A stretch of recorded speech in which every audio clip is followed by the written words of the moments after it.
Hi, I'm Daniel Fisher here at Sweetwater Sound, and today I'm very excited to show you the UNO Synth Pro X by IK Multimedia. It's from a line of the UNO synths. I've had all three of them. I've really liked all three of them. They're very, very fat, and you get so much sound for the very light weight and the ability to run off a little external power supply. Just very, very cool. And each time they add more features. And in particular on this one that's near and dear to me is the fact that they added lots more knobs. I can get to everything quickly in real time, and that's how I like to do synthesis. So let's just kind of run through some of this, and then I'll do a lot of playing on it. So let's start with some of the basics. It has 256 presets that you can store on your own. Each of those presets has a 64-step sequencer. You've got an arpeggiator with 10 different modes, a lot of flexibility there. Like I said, it's a 3-oscillator synth. Each of the oscillators can wave morph between triangle and saw and square and pulse. You've got FM, where you can do FM from oscillator 1 to oscillator 2 or 3. You've also got oscillator sync. You've got ring modulation. And then you've got noise as well. And in the filter section, you've got 2 filters, each having their own cutoff and resonance and envelope amount. One is an OTA filter that can be high pass or low pass with resonance. The other is a ladder filter, and you can do resonance, fully resonant on that to self-oscillating. And then down here, you've got the ability to change whether it's parallel or serial, and the ability to change the phase of filter 1 against filter 2. So you can do some very cool cancellation things. You've got tracking separate for each filter, minus 200% to plus 200%. Very, very cool. They've added a third envelope that you can now assign to anything. And their modulation matrix is brilliant. You just press 2 buttons, and now you can see all of the different slots and very quickly see what's in each of them. And then you can pick your source, you can pick your destination, you can pick an amount. And what's very cool is on top of all of the choices for modulation sources and destinations, you can also control the amount of another mod slot. So you could do things like have mod wheel or aftertouch or whatever it is you want, control how much a different modulation matrix slot does its thing. So very, very powerful there. You've got a glide. Like I said, you got the 64-step sequencer, and then it has a special bassline version where it simplifies the sequencer to a 16-step with accents, a lot like a 303, if you just want real quick, simple bass lines, things like that. In the effects section, you've got a modulation, which can be chorus or flange. You've got a whole bunch of different types of delays, including stereo ping pong, which I love to death, and then you've got different types of reverb. And when you press each of these, you're controlling how much you're adjusting the time, the size, the filter, and the amount. But then very cleverly, by holding the shift button, you could change the mod amount, the delay amount, and the reverb amount without having to jump into that mode. So you can adjust all 3 very quickly. And then on the oscillators, you could choose whether you're editing 1, 2, or 3, but if you hold it, now all of a sudden you're editing 1, 2, and 3 simultaneously, so it gets you through that very quickly. On top of those effects, though, it's got an analog drive that's very powerful, and then there's a voice mode where you've got a legato mode where unless you lift up the keys, it won't re-trigger, which is the default mode. It's got a mono mode, and then it's got the paraphonic mode where I can do 3 notes at once. And then on the back, you've got 5-pin DIN in and out for your MIDI. And I really like having true 5-pin DIN because when you have a lot of small modules, you can't do USB to USB. You need a computer to go in between.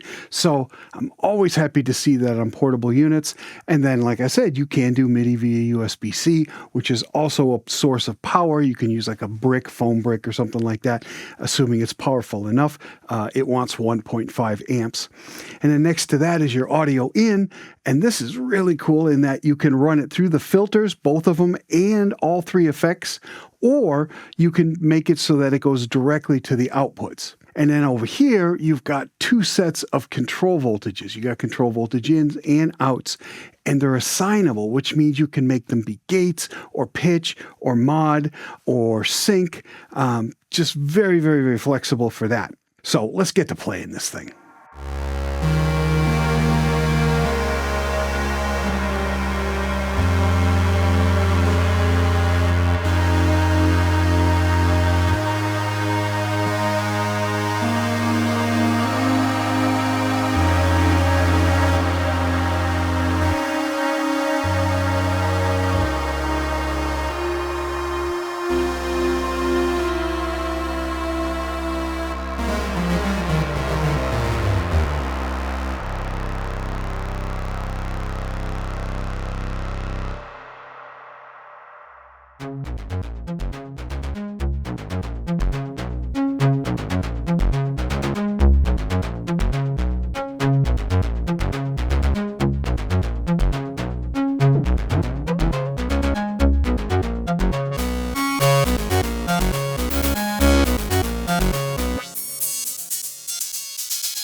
Very, very cool and portable synth. It's the UNO Synth Pro X. If you have any further questions about the UNO Synth Pro X or the Arturia KeyStep Pro, please contact your Sweetwater sales engineer. My name is Daniel Fisher. Thank you very much for watching.